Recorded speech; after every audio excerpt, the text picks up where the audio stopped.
आज आपके सामने एक छोटी सी कहानी लेकर आई हूँ। चलिए जल्दी से शुरुआत करते हैं। ओहो पापा, आप अभी तक रेडी नहीं हुए? आपने अपना बैग भी नहीं पैक किया है।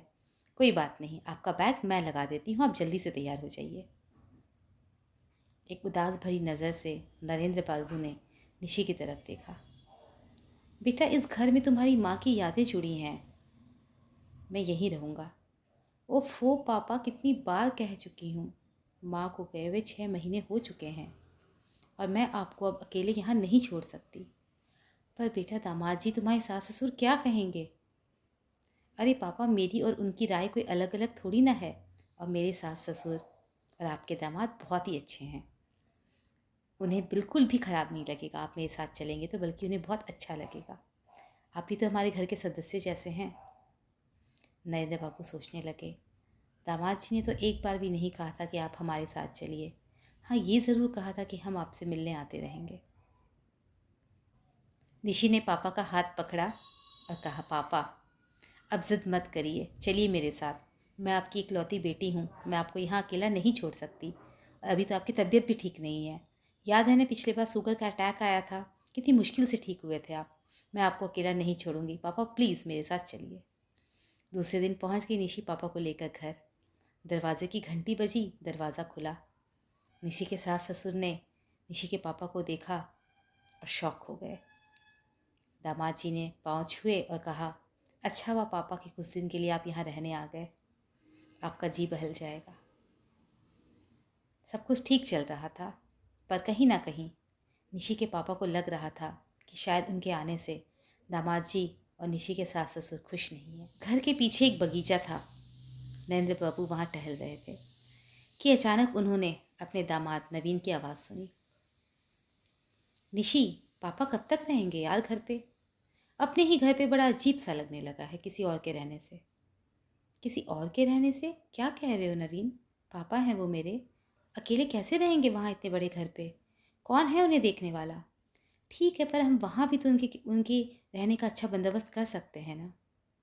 नरेंद्र बाबू ने जब इतना सुना तो और आगे सुन नहीं सके और जल्दी से अपने कमरे में चले गए, अपना सामान बांधने लगे। कुछ देर के बाद निशी जब उनके कमरे में आई तो उसने देखा कि वो अपना सामान बांध रहे हैं। तो उसने कहा, पापा कहाँ जाएंगे आप ऐसे? क्यों जा रहे हैं? आपकी तबीयत भी ठीक नहीं है, जब तक तबीयत ठीक नहीं होती तब तक तो रह जाइए, फिर मैं आपको खुद छोड़ कर आ जाऊँगी। नरेंद्र बाबू ने कहा, निशी तुम बहुत ज़िद्दी हो गई हो। मैंने कहा था ना कि मुझे अपने ही घर पे रहना है, वहाँ तुम्हारी माँ की यादें जुड़ी हैं। अब तुम अपनी सास ससुर का ख्याल रखो, अपनी जिम्मेदारियाँ निभाओ, वही तुम्हारा फ़र्ज़ है, समझी? और मुझे जाने दो। निशी किचन में नाश्ता बनाने के लिए आ गई। नाश्ता बनाने के बाद उसने सबसे कहा कि आज पापा जा रहे हैं। ये सुन के उसके सास ससुर, उसके पति के चेहरे पर तो जैसे चमक ही आ गई। बड़ा अजीब सा लगा उसे। कुछ सोचा उसने और अचानक कहा, पापा मैं सोच रही हूँ आप इतनी बड़ी हवेली में अकेले कैसे रहेंगे?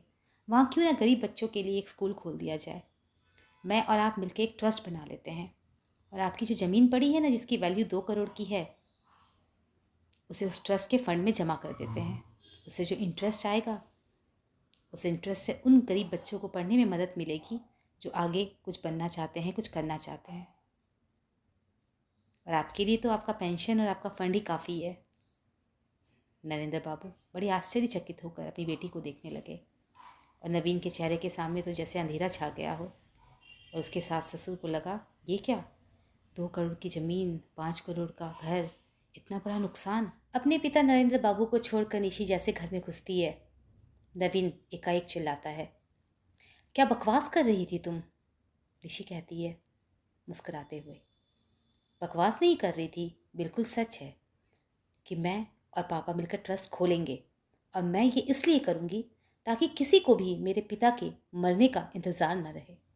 और वैसे भी कौन सी ऐसी चीज़ थी जो पिताजी ने हमारी शादी में हमें नहीं दिया? नवीन गुस्से में बोला, ये तो उनका फ़र्ज़ था।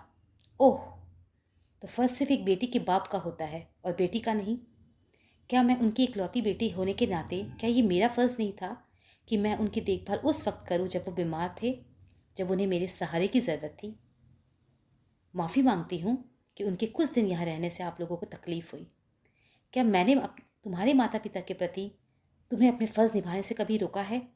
तो तुम भी मुझे अपने पिता के प्रति अपने फ़र्ज़ निभाने से नहीं रोक सकते।